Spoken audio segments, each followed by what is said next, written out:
apologist. A really bad one too. A really bad one. A really bad one. And but a felon. probably a nice guy aside from all of his like deranged points of view. Oh, he's a felon. I don't know about in tax evasion. Oh, never mind. I take that back then too. Like I said, I wouldn't let him babysit my daughter, but I'd be like, he could probably make a nice or watch frame with account. seeds around at the corner for like you do a Bible study. Right. Okay. All right. Dread Pirate, are we streaming? Okay. All right. We are streaming. I'm going to record. Larry, I'm going to give you the 3 count. You good for it? Oh, if you can, keep your chat window open. It's a good way for us to communicate in the meanwhile. If you can, mute your computer so no messenger beeps go out. We're going to get ready to record, guys. I am recording. Larry, you're recording? I am. Sweet. I'm going to give you the 3 count. 3. All right. 2. Hello and welcome to Digital Free Thought Radio Hour on WOZO Radio 103.9 LP FM right here in Knoxville, Tennessee. Today is Sunday, September 6th. It's about 11 a.m. and we're streaming live on Dread Pirate Higgs's channel. And maybe next week, if you're not listening to it now, or if you're on a podcast and hear this, check out Dread Pirate Higgs channel and you can watch us live. As usual, we have our co-host online, Wombat, on us on the phone or on Zoom. How are you, Wombat? It's a miracle. I can grow beard spontaneously. Thanks to the miracle of electronics. Nice. Yeah. It's great. And we have, as mentioned, Dread Pirate Higgs with us. Hello. We have George. Hi. Red Leader. Hello. Digital Free Thought Radio Hour is a talk radio show about atheism, free thought, rational thought, humanism, and the sciences. And conversely, we also talk about religions, faith, gods, holy books, and superstition. If you get the feeling that that you are the only non-believer in Knoxville, well, you're just not. There are several atheist, free-thinking, and rationalist groups that exist right here in Knoxville, and we'll be telling you how you can connect with them right after the mid-show break. Also, did you know that there's a streaming atheist call-in video show broadcasting here in Knoxville? Has been for over 10 years. Did you know That's that, right. Wombat? I mean, if you like teenagers, if you like ninjas, and you like turtles, this is the show for you. So it's set in like rundown New York, and it takes place with 4 brothers. It's about 4 brotherly loves. That's what the real thing is about. And they are ninjas, but they're also turtles, and they look like people, and they fight people. It's great. You got off on that channel maybe 6 months ago thinking it was the atheist show, but it's not. We broadcast on YouTube now. We used to do it on TV, but we switched over to live streaming. But we'll tell you more about how you can connect with that, watch it, and or maybe even be on the show after the mid-show break. If you'd like to interact with us during the show, go to Dread Pirate Higgs' channel or go to Facebook and search for our Digital Free Thought Radio Hour page and use the messaging function for that. Nice. Wombat, what do you have for us today? What topics? Hey, today we had a really, really interesting topic. We're going to talk about foxholes, and not so much the stereotype that there's no atheists in foxholes, but in fact, us being atheists, we know we're there every day.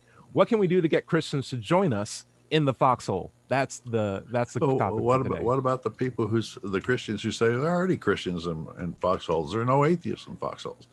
We're going to go into that. It's going to be a lengthy topic. We're going to have a fun time today. But before we jump into that, let's go to Dread Pirate Higgs with our weekly invocation.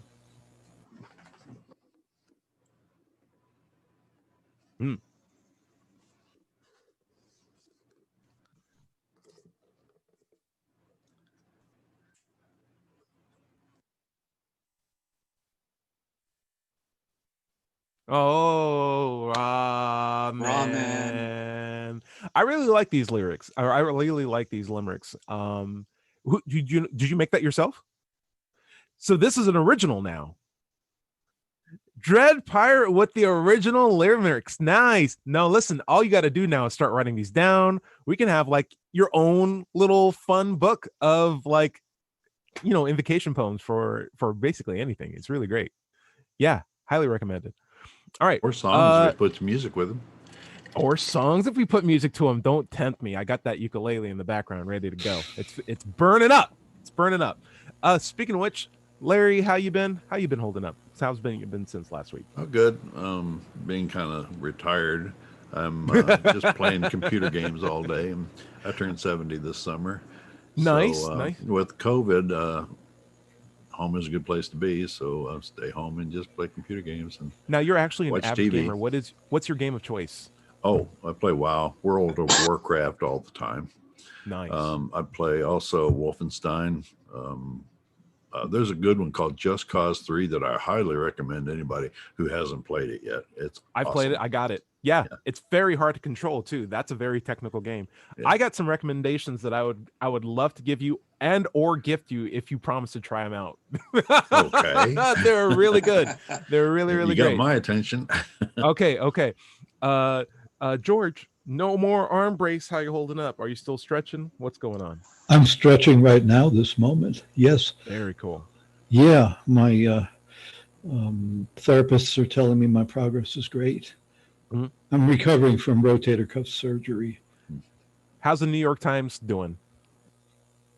Well, my here, okay. I am located halfway between Knoxville and Chattanooga, and in the wilds of this rural place, my occupational therapist assistant actually reads the New York Times every day online. She has a subscription to it, which is, I had to stop reading the New York Times when I was in school in New York because I was getting too upset during during the Vietnam War. And I spent 2 hours on the subway every day reading the New York Times, and finally I couldn't stand it anymore. So, it almost sounds like New York Times for you is Twitter for me, because I literally have just blocked that website entirely. I can't go on twitter.com without being upset about something. Well, what I mean is that I think the New York Times is a very fine paper with occasional lapses, but in general, I really like the paper, and I had to stop reading it simply because the news was too upsetting. Yep. And I feel the same way about Twitter. I think it's a really good function. It's a good way of communicating, but I feel like it's taken over by escalating people who just want to provoke things, extremists, trolls, racists. It's really, really bad. Dale, what's the du jour? What's the poster du jour of today? Oh, I'll talk about that when you get to your subject. But I'd like to let everyone. Nice. Visual aids. Nice. Okay.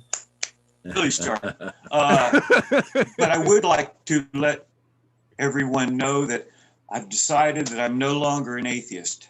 I've decided that, like the Scotsman, atheism is just not enough. Now I'm atheism 2.0. That's the militant atheist. The anti. You're the unpopular atheist. So basically. You people who are just saying that I see no reason to believe in God, or have that's no not enough. Yeah. You're not enough of a Scotsman. You got to be a militant like Krauss and some of our other atheist leaders espouse. Oh man, those white people. Yeah. Some would say that just you're recycling Madeline. You're recycling Madeline Murray O'Hare.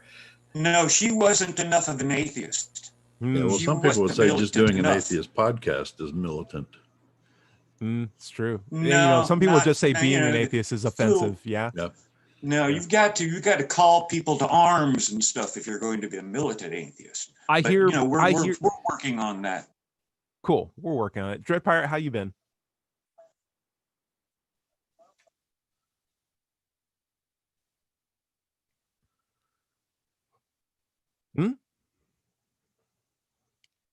What's the carte du jour of Canada? What's the carte du jour of Canada? Like, what's your style? What'd you get? Oh, fancy. Is that the opposite of the innie? Is that the opposite of the Larry? You're done. You're killing me. I love it. Audi any. I've tuned into the wavelength of the dad joke now. There's some really, really good stuff in there. Dred, I wanted to ask you. You wanted to talk about how can we get Christians to join us in foxholes? Maybe we can talk about foxholes first. What do you mean by the concept of a foxhole?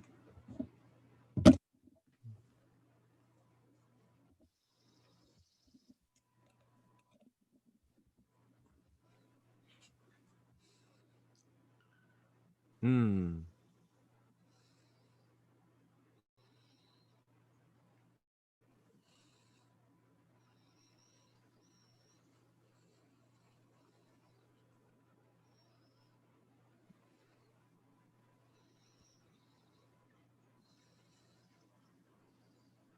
So it sounded like, so foxholes in a sense to me was like, hey, when the going gets tough, atheists, even an atheist will be like, God, I need help. Or man, what can I do? I need to probably start praying. Like this is, I tried to pretend there was no God for a long enough time, but now that things are really, really difficult, I'm going to start praying and reaching out for God because I can't take this for myself. I'm going to do what the Christians are doing. Oh, things are much better. I should have been a Christian the whole time. Like that's what I hear when I say, when I hear, that's what I hear when I'm told there's no atheists in foxholes. It's like when the going gets tough, you guys find God. Well, I've heard it another way, in that anybody who's seriously ill in the hospital reverts back to their religion, reverts back to God belief, because their life is in danger there as well. Yeah, deathbed confessionals, stuff like that. I've heard like famous ones where it's like, hey, we took a drugged up Einstein when like he's on his death throes in hospice and is like And converted Darwin. into Christianity. Boom. Yeah, Darwin too. And just like, we got him. We got him. We got him. Hitchens. Yeah. Hitchens too? Oh man. Yeah, they've said that about Hitchens as well. It's unfortunate. But it's a lie in order to protect their It's beliefs. a lie. You're spreading an internet rumor that is a lie. And I called it a lie. Good. Hey, lies aren't cool, guys. We got to stop them. But the idea is, there have been atheists that died. There have been atheists who are good under pressure. I know I'm one of them. I've had experiences where it's just like, I could waste my time praying for God to find my keys, or I can find my keys. Right. And extreme cases, of course, like there's always going to be extreme cases, but even like in the most mundane sense, like I once yesterday was out shopping, go into a store, and my wallet wasn't in my pocket, and in my head I'm like, oh geez, I've just been to 2 different stores. I don't want to imagine thinking that I've lost my wallet in some store randomly. Let me just rationally think this out, retrace my steps, found it in the floor of my car seat. It's like, boom, there it is, put it in my pocket, walk back into the car, walk back into the shop, continue my shop, and continue my day. But I could have been like, oh, I don't want to be a bad character, but oh God, please let me find my wallet. Please. Let me spend 15 minutes thinking. It's like, meanwhile, my wallet's just like, you can find me. Just come back to the car. I've saved myself a lot of time by doing it. Yeah. What's funny is he never really answers the question verbally. I mean, if you eventually find your wallet, you just give him the credit, saying, oh, he did that. He did. So yes. Yeah. It's nonsense.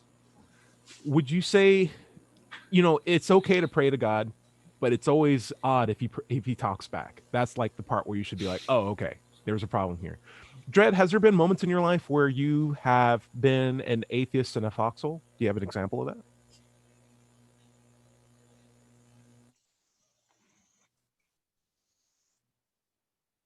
Yeah.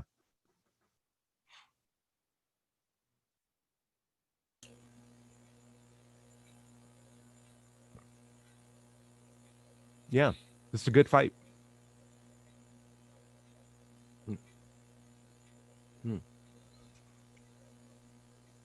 Yeah.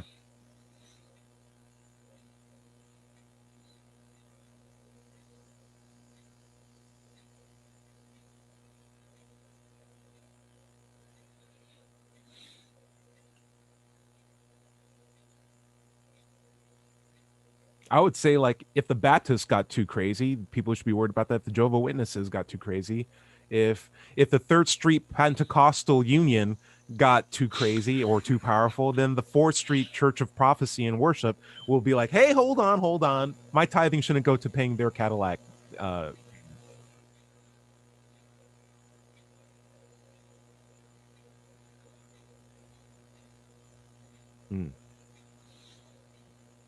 Exactly. Yeah, absolutely. And even if it was, it wouldn't be by next week. It's just you can't appease that many different people.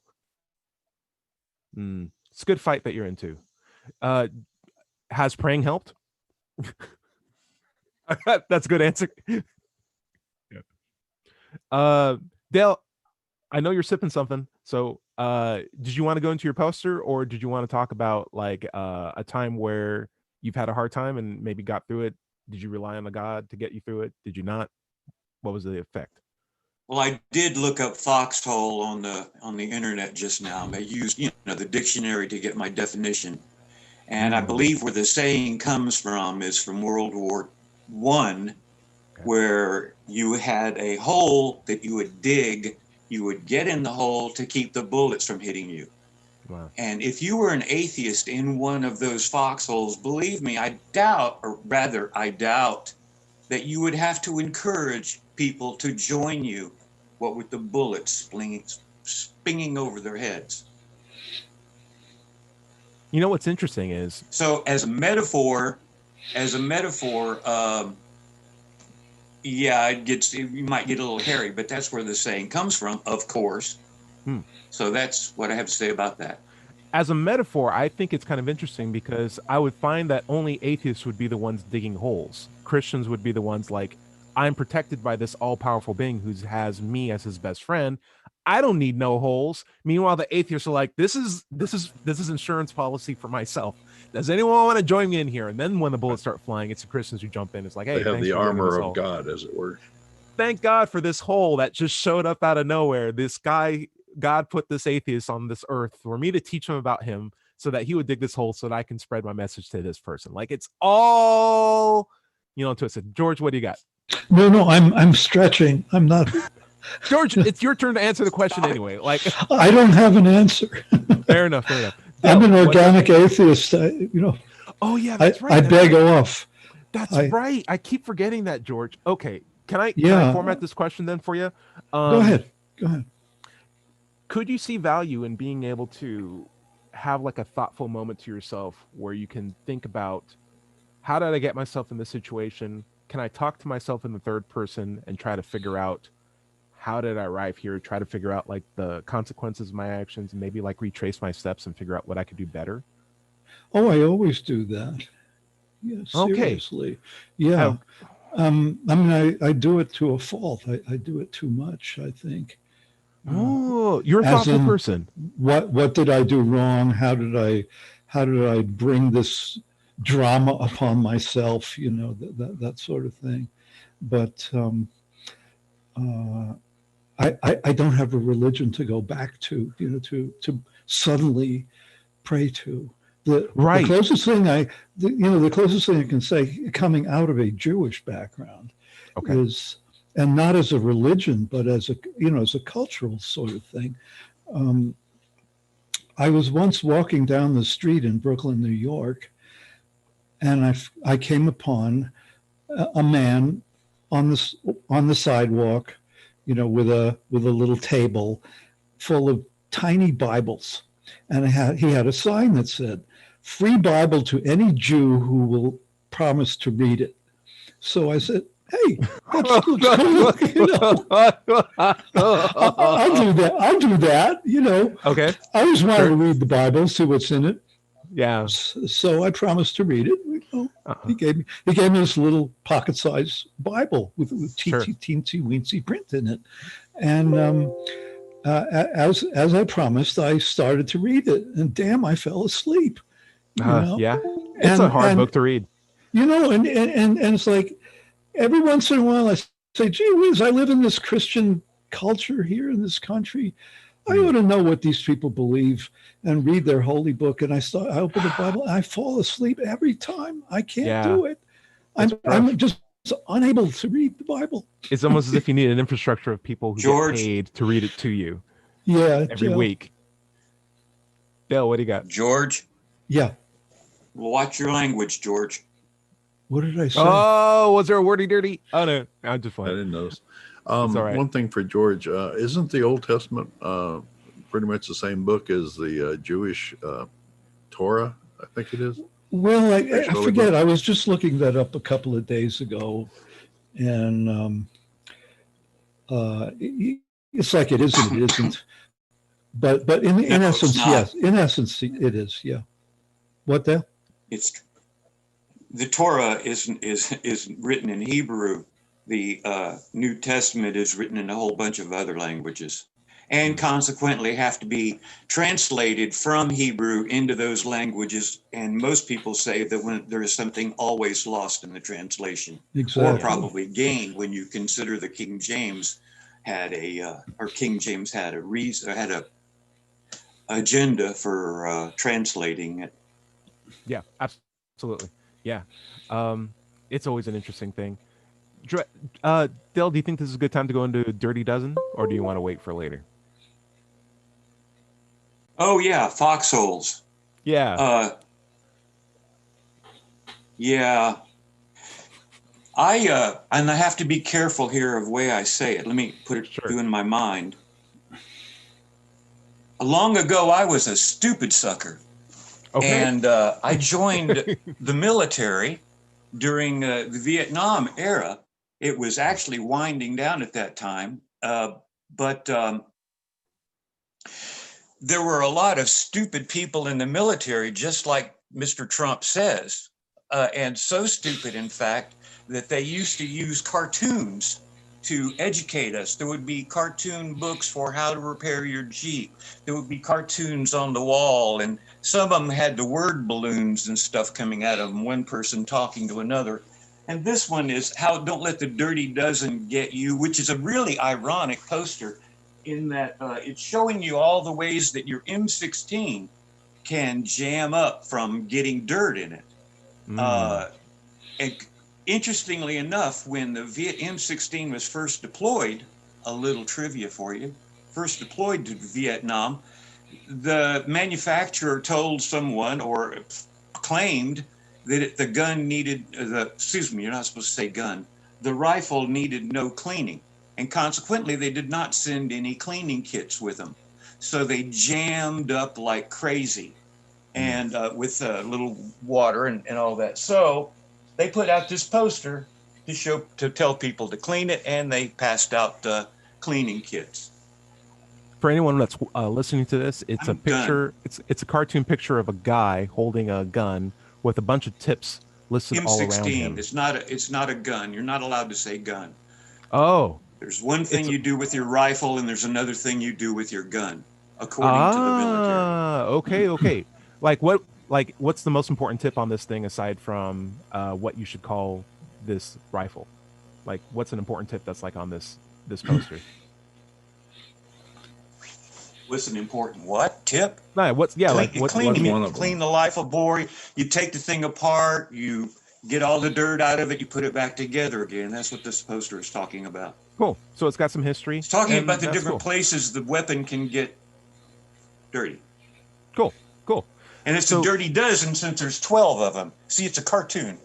I get it. There's like a joke in there somewhere. Anyway, though, atheists and foxholes. Dred, we were talking about how do we get atheists to join, or I'm sorry, how do we get Christians to join us in these foxholes? How can we show them that, like in the case of like George, where he has the ability to talk to himself and rationalize what he should do, consider his actions, be thoughtful, and he doesn't need a God component to get him through that. With my story of like, hey, I could find my wallet without having to rely on a God. Larry's examples, Dale's service in the military. You can serve your country, and you don't need to have a hardcore, established, dogmatic point of view on the world. You can contribute to society. You can find your own wallet. You can ask yourself good questions, all without a God belief. How can we advertise that to the religious side? What I did when I broached the topic in the first place, I said, how do we get these people to accept us? And I'd like for us to be able to address that a little bit, because where I'm coming from, as I understand it, here in the United States, we are the most reviled, hated people in this country. We're Americans are the most reviled people in this country? No, not Americans. That atheists are. Oh, atheists are. Yeah, it's pretty high. So that's where I was coming from. Yeah, there's not a lot of protests for atheists at the moment. Yeah, you may not have seen it, but Dale raised his hand. Yo, Dale, yes, what's he up? did. Yes. You might approach this subject from when atheists will not get into the metaphorical foxhole. Christians will not get into the metaphorical foxhole with an atheist, meaning they won't get rid of their beliefs. Well, you have plenty of situations where Jehovah's Witnesses, as you should know, reject blood transfusions that they are told will save their life and they will die otherwise. In other cases where Christian scientists will reject medical intervention on their children. Now, when you allow your child to die, there is someone that is not going to be influenced, converted, or otherwise change their behavior because of some atheist saying, come join me because of my rational thought on God. Yeah. So it's probably what they call up a rope thing. Yeah. Yeah. Not only that, but it's also the hypocrisy. It's go for it, Dale. Go for it. Go for it. No, I just said you are up a rope. What do you call it? Throwing good means worthless. Okay. In vain. Don't try. Okay. Yeah. Yeah. Now what you can do, and I'm not saying that any militant atheists are doing this, but what you can do is roll up in an unmarked van with individuals with their faces covered, no name tags or insignia, grab the people off the street, throw them in the van, and take them somewhere to be programmed. And now I'm not saying that militant atheists are doing this in Portland, but I'm not going to deny it would be the atheists doing it. I would think it would be the religious right, or the at least the conservative right, or the government, gay conversion therapists, the neo-Nazis, the hardcore. But I would think that well, actually, the Homeland Border Guards have admitted to doing that. Okay, cool. Dredd, can you fill in on the idea of what would be good tactics, or at least good advice for atheists to try to get Christians to have them join in foxholes? Now that we know that there's examples that secularists don't need to necessarily have a God belief to get the benefits of, like, say, prayer, what can we do to advertise that to Christians of, like, hey, you try not praying half as much, or at least for your keys half as much, and see if you still find them. I bet you still will.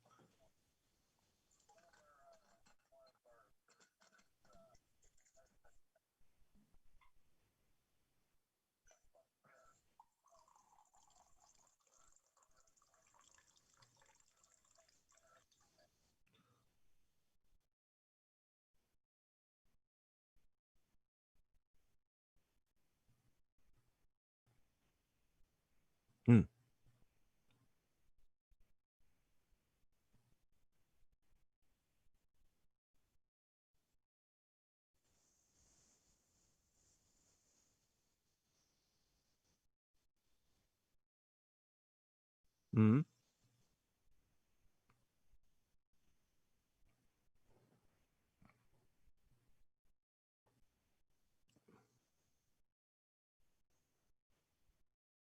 Sure.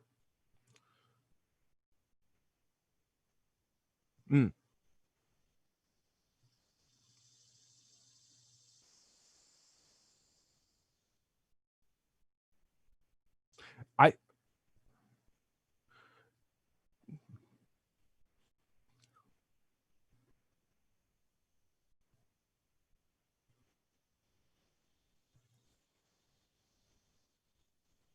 just to build on top of that, I think along with being able to be a good standard for, hey, I'm trying to do the best I can for society, there's a mutual benefit for everyone if we work together.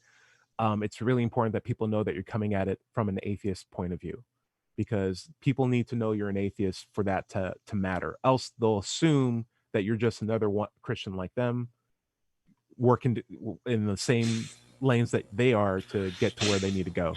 If they're like, hey, here's an atheist and he's working out with me and he's trying to make the world a better place and he's a nice guy, the next time someone talks bad about an atheist, I'll be like, that's not true, because I know one and he's really cool, or she's really awesome, or she's my boss, or she's my coworker and she's really great, she's my sister, she's my family member. I think that's the value. We have to try to make it aware that we're an atheist. We have to not make it a taboo subject. It shouldn't be something that we are ashamed to say in the first place. And then from that point, when they see our behavior when we're under pressure, they will then say, okay, this guy, he doesn't have a God, but he's going through a hard time. Me saying I'll pray for you may not even work. I'll probably just refrain from that. let's just see what I can do to help this person as a person, and I don't need to throw in God. That's when you start to see people really work for each other. I have had a friend of mine have a death in his family, right? And he had just gone up to like Ohio to bury his father-in-law, and he knows I'm an atheist, but I still, reached out to him and I said, hey, listen, I'm really sorry about this. I just want you to know, everyone at work's still thinking about you. And like, he texted me back. It's like, man, you're like one of the only people who like, for my job who like said that. Thank you so much. That means a lot. I was like, yeah, man, just take a deep breath and take the time off that you need to like, be there for your family. It's like, man, that means a lot to me. And I didn't have to be like, God has a plan for every soul that's being taken away from this earth, and he had to give me back the scroll of like, yes, God is good. It's like, no, I'm connecting to you as a human being, and we're having a conversation. And I'm an atheist, but like, I don't have to put that in the forefront either. I'm just saying genuinely how I feel, and I feel like that means a lot, particularly when he can go on and be like, atheists can be compassionate, nice people, and like, you don't lose that when you lose your religion, or you don't lose that when you don't need a God anymore. I think that has value. Okay, conversely, go for it.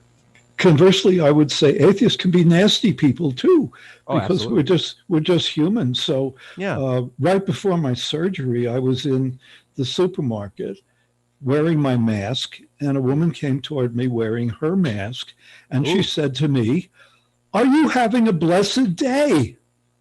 And I replied, "No, I'm not." The words flew out of my mouth.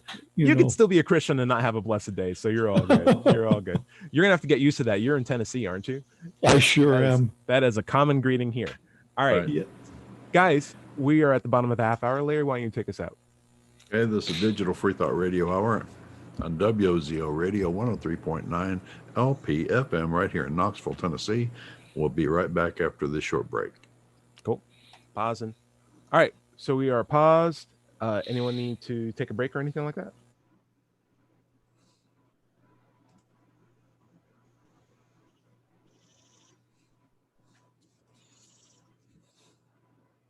I can hear you fine. I can hear you right now. Yeah. So why don't we can fix it after the show? Because why break something? We haven't had any trouble with your sound. That's fair. Yeah. Oh, look at him. He knows the times and everything. Very Let me cool. pull up some listener comments from last show. We had 4 comments from last show. Let me make sure none of them have any bad words in them. We typically have a good group. Just one Dread Pirate call out. Okay. Red Leader call out. What a great subject. Okay, hey, we got some good call outs and good support from the last show. Okay. I have a question for Dale. Dale, did I curse or something? What did I say? You're muted, Dale. Dale, you got to turn on your sound. Dale, you're on mute. Oh, how nice. Watch the show on Wednesday night. I don't want to repeat it here. Okay. We're not broadcasting right now. Right. Oh, okay. You said dang, but you didn't say dang. Oh. Damn is fine. Damn's okay. Damn's okay? Damn's one of those words that's okay. Yeah. Yeah. Yeah. Yeah. Well, I really should. I mean, having been a broadcaster, I apologize. Shame. Yeah. We had a question on the FCC license test that I remember taking. The question was, what do you do if somebody walks into your studio cursing while you're on the air? Yeah. Honestly, I don't remember what the right answer was. It was cut the true, mic. false. Huh? Yeah. You just cut the mic. Cut the mic. Yeah. That makes sense. Sure. Okay. Guys, ready to come back? Now, you are not allowed to say Jesus Christ either unless there's a Jesus Christ. No, you can. There's only like 7 words. Oh, you can't words. use it as an expletive or... Yes, I think that's you can. me, though. That's not here. I mean, it's people don't like it, but still. The FCC's okay with it. Yeah. As long whatever keeps us from getting sued or fined. That's the Taken only off ones the we care air. about. Yeah. All right. You ready to come back? Yep. Okay, I'll give you a 3 count. We'll do local news. We'll do Where's the Love? And then Dread Pirate, do you have any feedback from your streams?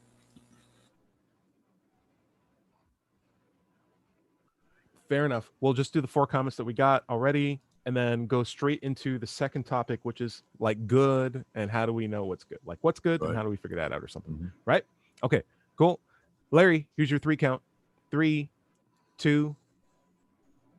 Hello and welcome back to the second half of the Digital Free Thought Radio Hour on WOZO Radio 103.9 LPFM right here in Knoxville, Tennessee. I'm Doubter 5, and let's talk about the free thought groups that you can join right here in Knoxville. First, there's the Atheist Society of Knoxville. Founded in 2002, we're in our 18th year, and we have over 1,000 members. You can find us online at knoxvilleatheist.org or just by searching Knoxville Atheists on Google. Another large free thinking group here in Knoxville are the Rationalists of East Tennessee. To find out more about them and their activities, just go to rationalist.org, click on upcoming events. Earlier in the show, we said we'd talk about Knoxville Atheist Call-In TV show. Well, it was called Free Thought Forum Knoxville when it was on TV for 10 years, but now it's morphed into an online streaming show, and it's under Free Thinkers United Coalition of Knoxville. You can find it on YouTube. Matter of fact, if you search either one of those terms on YouTube, you can find some of our shows. If you're interested in getting involved with the TV or the radio show, come to an Ask Meetup or an RET meeting, or just talk to us on our websites about it, and we might be able to get you on as a guest or co-host. With us today are the Wombat. Hello, Wombat. Start one. Can't find one. Start one. That's right. I got disconnected from the internet. What am I going to do? Yeah, if you don't have a free thought group in your town or an atheist group, then you can just start one. I missed that cue. I don't know why I went over it. Anyway, if you're in with us, we have Wombat, we have Dread Pirate Higgs, Red Leader, and George. Nice. So the next half of the show, we were going to start off by talking about what is good, and that came to me because I was having a conversation with someone online, and they said I said something was good or something was not good, and they said, "Well, how do you know what's good? God defines what's good." So if you say something is good, then you're saying that you believe in God, which is a red herring, because there are things that are beneficial for mankind and things that aren't beneficial, and things that are beneficial for mankind may not be beneficial for the planet or for animals or whatever. We need to talk about that. What is good? How do we know what good is? Would you mind if we handle that after we talk about the smash hit by Hathaway? What? Hathaway? What's Hathaway? Yeah, he made the song that was "Baby, Don't Hurt Me, Don't Hurt Me, okay. No More." That's right. What is love? What is love? Where is the love? Where's the love? The love. Where's the love? The love. Okay, so we're going to go over some quick comments that we got from last week's show, and then we're going to jump into the idea of what is good. From our audience. There you go. From our audience. Yeah, and this comes directly from my YouTube channel. Feel free to leave a comment. We'll go over them in the next episode. So first one's from Abstract Activist SE. That's Nathan Ferguson, who just probably posted one of the best SC compilation videos from the Black Lives Matter protests straight from Portland. He says, as a resident moderate vegetarian, I would have loved to have been asked the questions that you guys were asking about whether or not plants have sentience. And I'm like, hey, we might invite you over on the show. You've been on the radio show before. Let's talk about that. Data's Trading Room says, I missed the live, guys, but I wanted to watch just after the live had ended. And guess what? Dread Pirate was mute again. So I had to wait until Ty posted this one. Man, we got good fans who are just vibing for content from us. And thank you for that. So we will make sure that we have backup channels for this conversation to be posted, and you will keep up on it. Eventually, we'll have this as...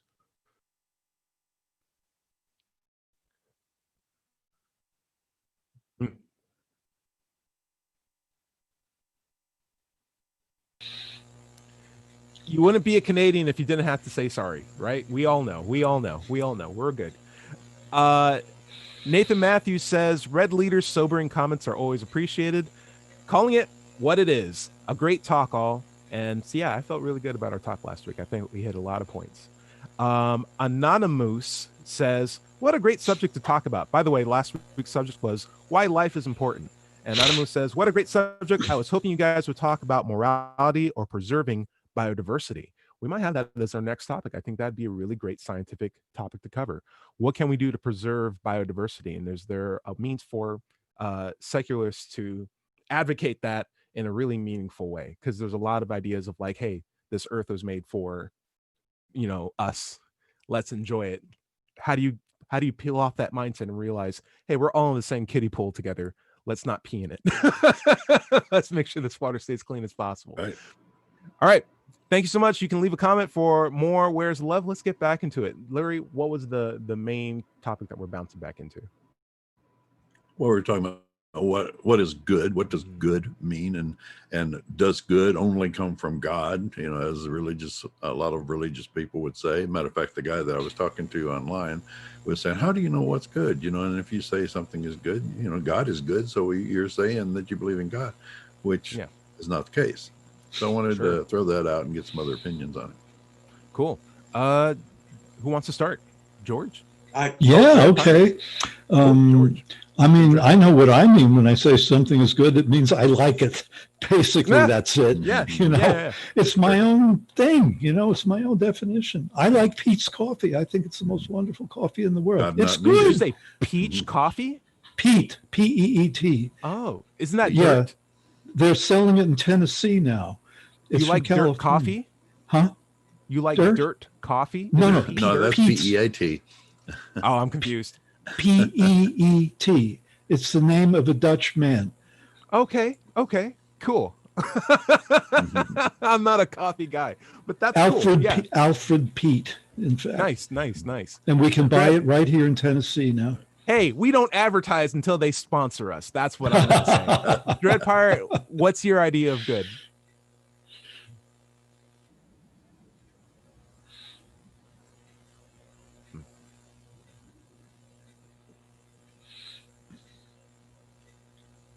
Isn't that Look at you with your logical flow. Plato or Socrates? Yeah. Mm-hmm. Yeah.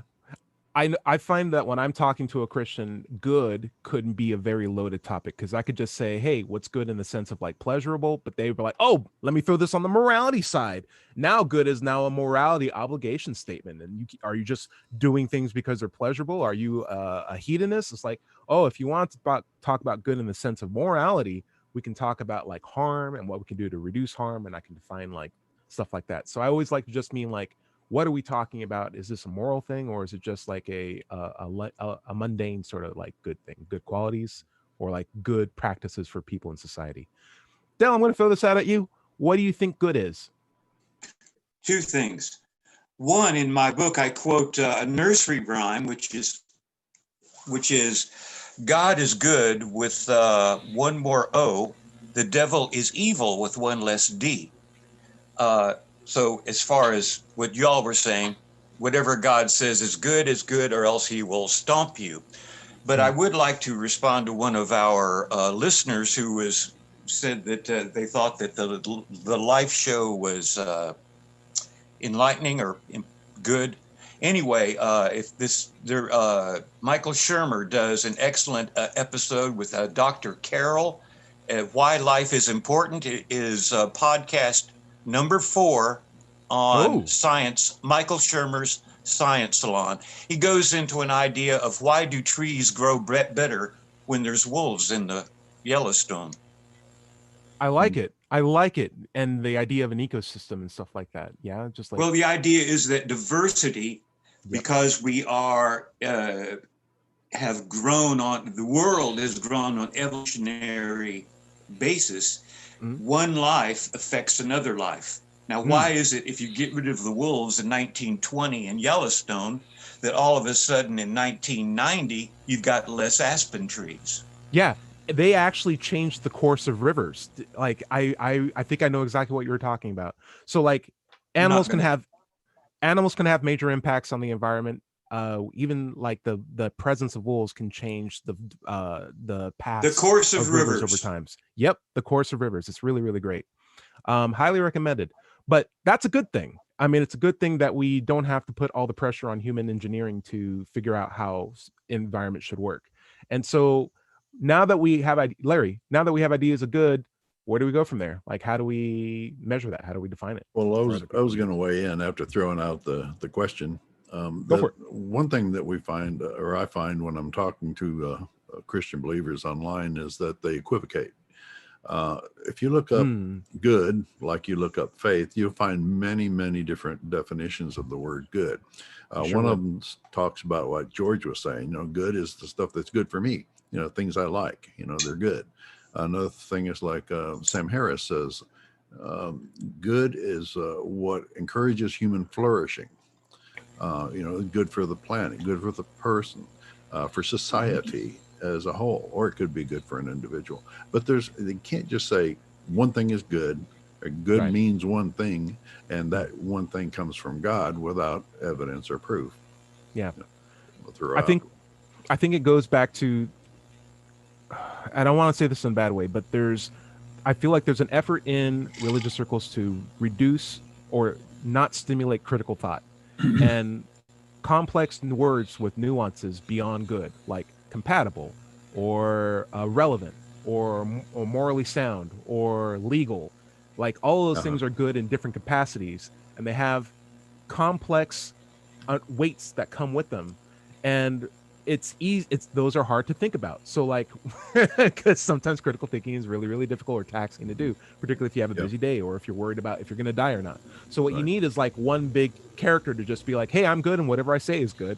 That works for me. And just just remove one O, and boom, there you go. I mean, that works. I'm not a fan of the idea of like, hey, making things simpler is better.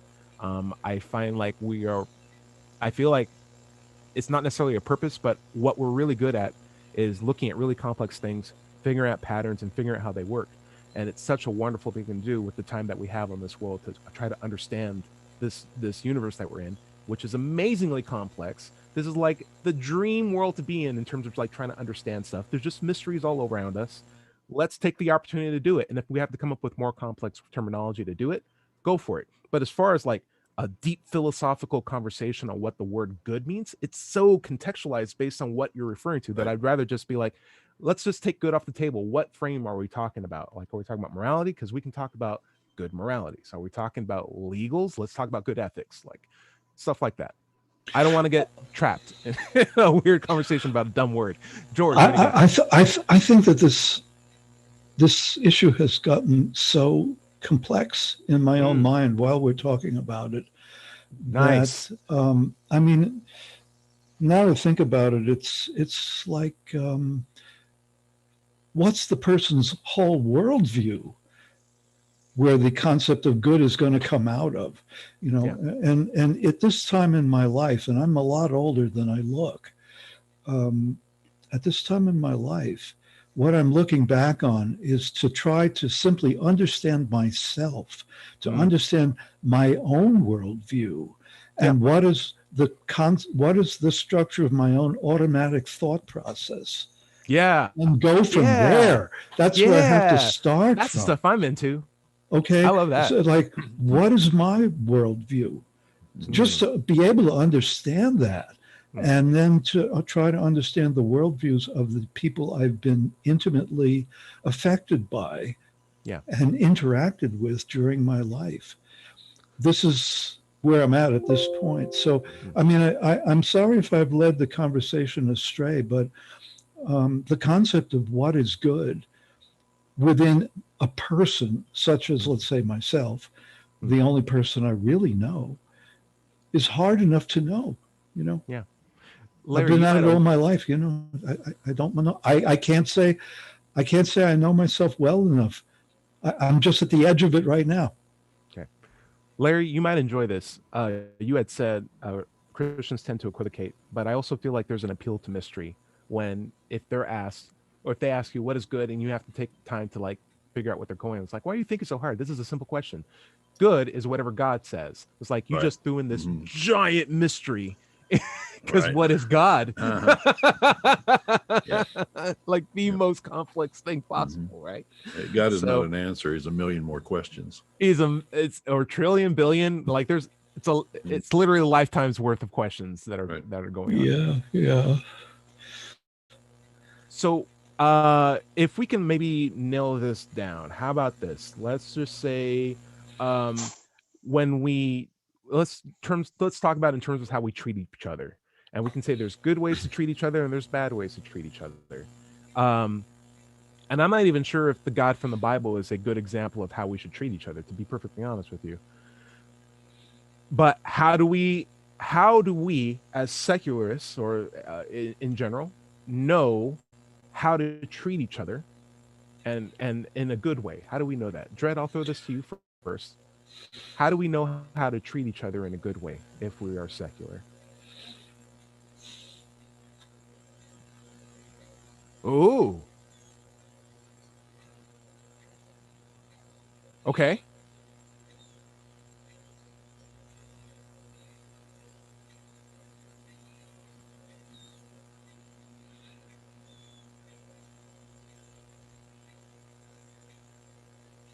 Nice.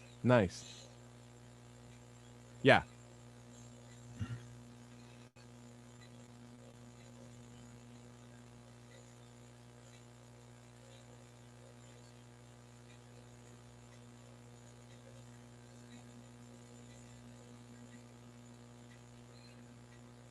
Cool. Yeah. George, I'm going to throw this out at you next. As far as treating people in a good way, how do you know if you're doing it? If you are in fact not religious, how do you know that you're treating people in a good way? First of all, I have to try to put myself in their shoes. I think Dread Pirate's Platinum Rule I like it. I was going to say the word good. So anyway,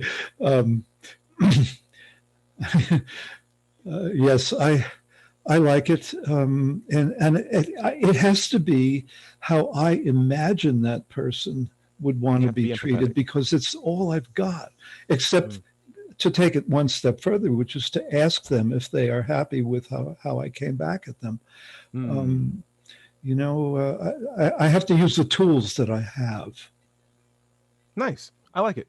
Dale, I'd love to get your opinion on my copper rule. It's not as good. Maybe it's not as good as the golden rule. Maybe it's not as good as the platinum rule, but I like it a lot. And the copper rule for me is don't be a jerk. Like, hey, you don't have to be nice to me, but don't go out of your way to be a jerk to me. So don't be a jerk. What do you think about that as a rule for me to know how to treat people? It's a good rule, I guess. It's a good rule. First I've heard of any copper rule, but there's my answer. Hey, baby. Oh, I'm it's making them as I go. Michael Shermer's podcast, episode 4, Dr. Carroll, Why Life is Important. Nice. Larry, what do you think? Yeah. Copper rule, don't be a jerk. Golden rule, treat others. Yeah, I think all of those are good. One of the things I'd add onto the pile is the first part of the doctor's oath. What's the name of that? Hippocratic oath. First, do no harm. So, if you can think that what you're doing will do harm to somebody, either mentally, financially, physically, emotionally, don't do it. It's do no harm. And do no needless harm. That would be the bad part. But good would be like Sam Harris says, human flourish, and what would help them to flourish in their life, to do the things they want to do the things that they feel they're called to do by their own being, as it were. I'm also going to throw that crazy thing out, because we have these makeshift rules that we put together. We have the idea of empathy and being empathetic, as George has outlined. I bet you if I look hard enough in the Bible, I can find almost word for word these rules expressed, or at least the call for empathy. But the thing is, the God belief or the baggage of a God or a supernatural entity isn't needed to know that you should be good to one another or not be a jerk to one another. Compassion and empathy will get you a long way.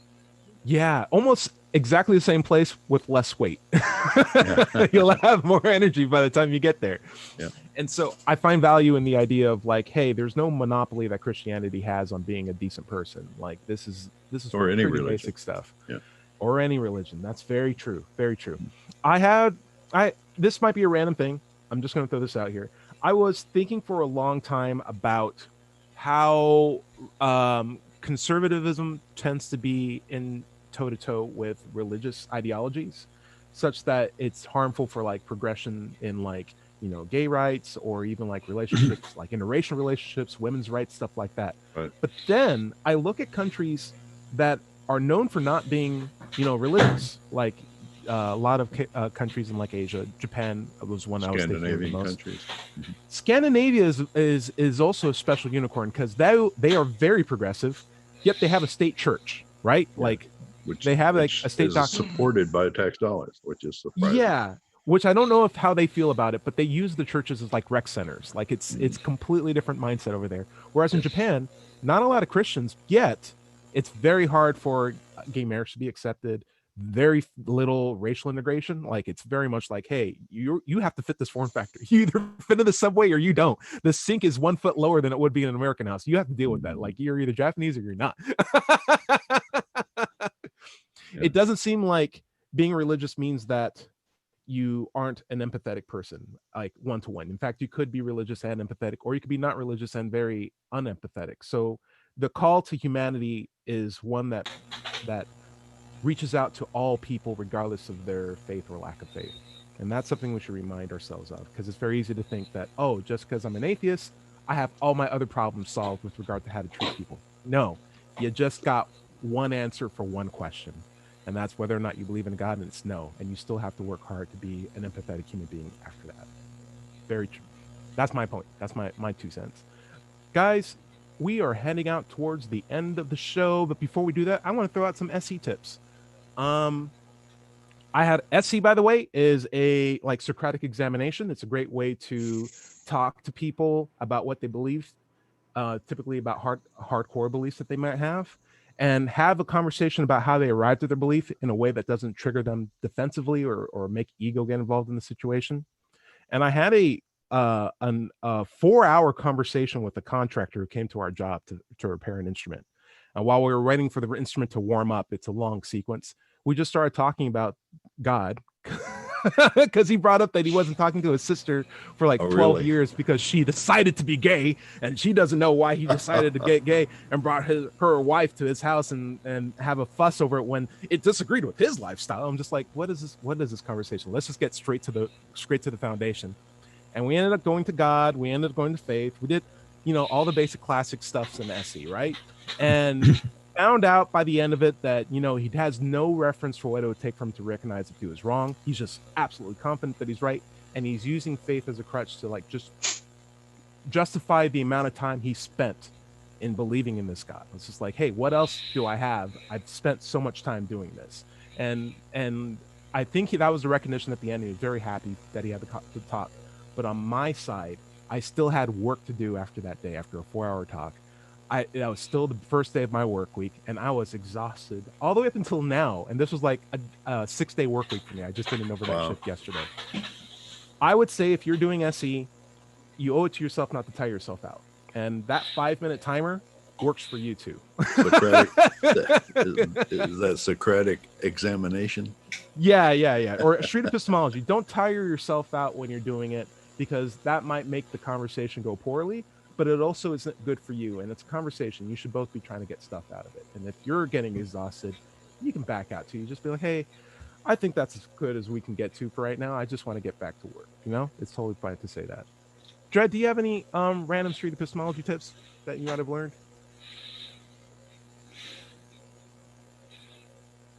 Fair enough. You are teaching a class on it, so you might want to get good at that. You might want to get like warmed up on it. For Larry, you actually have your own style that I really appreciate with your SE, in that you are willing to throw in counter apologetics and classic argumentation into your style as well. Do you have a hard time balancing everything, or do you know which vase to pull from, which bucket to pull from? No, I'm a creature of habit. You know, when somebody says something, I reach in and grab the response that I habitually use. But if I ever get in a corner, then I rely on a Socratic examination and talk about their methods, about how they reach the conclusion that they're touting. But generally, you know, it's a mix of both. That's good. That's good. For me, I like the counter apologetics too. I like to understand why they believe it rather than try to like pick it apart. I'm like, how did you get there? What the hell's going on here? What is this? What is this? Right. And people say, you spend too much time on this. Like, but that is what I'm trying to learn from this. Like, I really do understand like everyone's personal relationship with this, you know, being no one can really talk to. It's very interesting for me. Anyway, if you want to see talks like that, I would recommend personally, you check out a new YouTube channel called Quinn Questions on YouTube. I'll put a link in it in this description. He's a new SC artist, doing his stuff out of LA. Black dude, let's go. More black representation in this community. It'd be great. That's right. But yeah, really, really cool guy. Has a really friendly approach and just sits up at a park. He's doing his talks as of like now. Like he has the corona mask, COVID face mask on and stuff like that. So he's doing it in public. He's doing it in public. He's like 6 feet away from people who aren't wearing face masks. Yeah. What are you gonna do? What are you gonna do, right? Tyrone, where is he located? He's located in LA, California. LA, California. Okay. Yeah. Yeah. La La Land. Yeah. Yeah. Or the LA area. Like he's in Montgomery, Alabama, or something. Yeah, it's true. Like Louisiana. It's like LA, Louisiana. Anyway, highly recommend you check that out. And I'll put. So what is it? What's it called? It's Quinn Questions. It's a SE conversation by a guy named Quinn, and he's a black. Quinn Questions. Quinn Questions. Yeah. QUINN and then questions. I'll put a link in the description. There's no way you can miss it. Okay. Dread Pirate, what do you got?